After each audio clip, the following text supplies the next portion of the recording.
This head coaching search for the Raptors is officially taking some interesting twists and turns.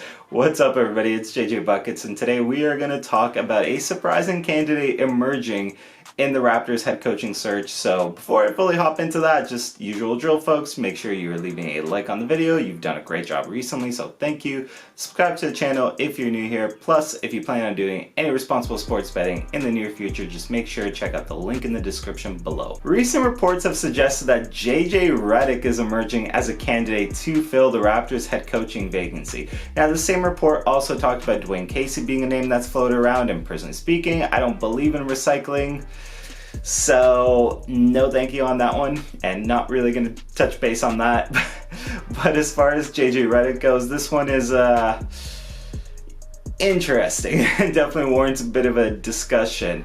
Now, Redick is obviously somebody that possesses heaps of basketball knowledge. I don't think anybody's really going to question that. Quite frankly, personally speaking, Redick, as far as podcasts, as far as, clips and sound bites and such, probably one of my favorite dudes to listen to. I'm not gonna lie, he understands the game, and regularly, if it's on First Take, not that I really watch it that much, but every now and again it finds its way to my feed, is regularly clowning everybody else on there as somebody, that actually understands modern basketball by comparison to a lot of the other guys that are there that you can argue how much they do.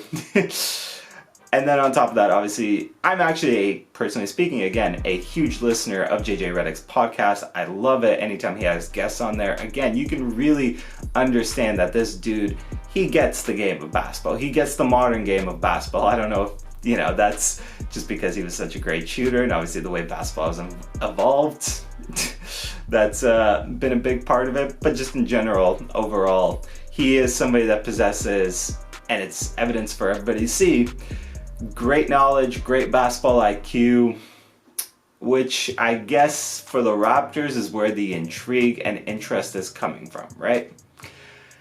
However, not that it's a one-to-one situation by any means, but the last time that we had a head coach come into the league that had no experience at the job, at least, this is the first thing that pops into my head when I think of it, is Steve Nash with the Brooklyn Nets, and that didn't go so well, right? I mean, the jokes about Steve Nash for half the time he was out there looking like a cheerleader. And again, not saying this is one-to-one, but at least in terms of the comparison here, Steve Nash, one of the greatest point guards of all time, some of the best basketball IQ in NBA history, and that's kind of the product that you got. So you at least have some flags that are immediately gonna go up for you, right? Again, every situation is unique. Nothing is ever as simple as, oh well, this failed here, so this is also likely to fail here. But there is at least reason to be concerned about, potentially bringing in a dude that has never done it before. Now, again, I think the world of JJ. I think he's a very intelligent basketball mind. Lord knows, way more intelligent basketball mind than the person you're listening to right now.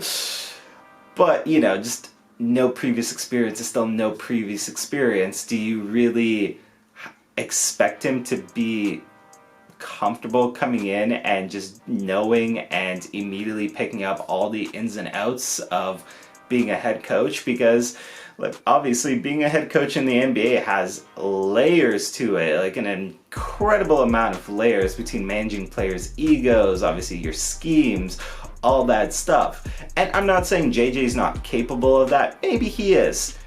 Maybe this report is, a whole lot of nothing, and the interest in Redick dies down.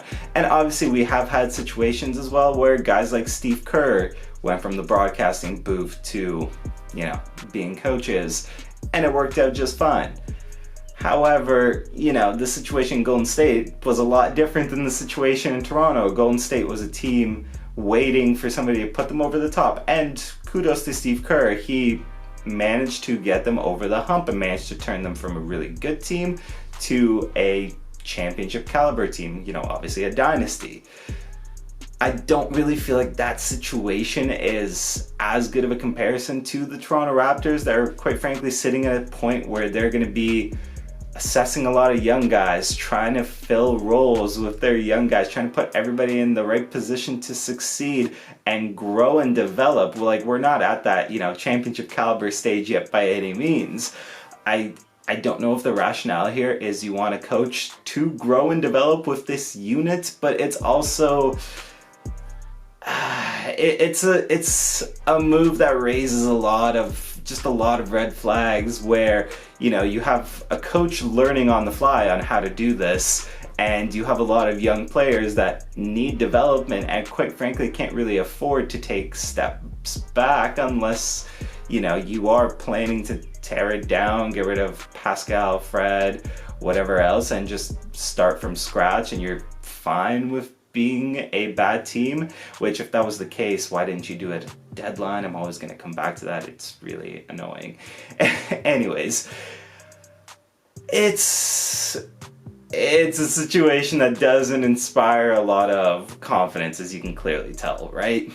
Again, like, you have so many young players, you have such a situation that is in a flux here in Toronto and is constantly changing, constantly evolving, could really take a lot of turns before it's all said and done.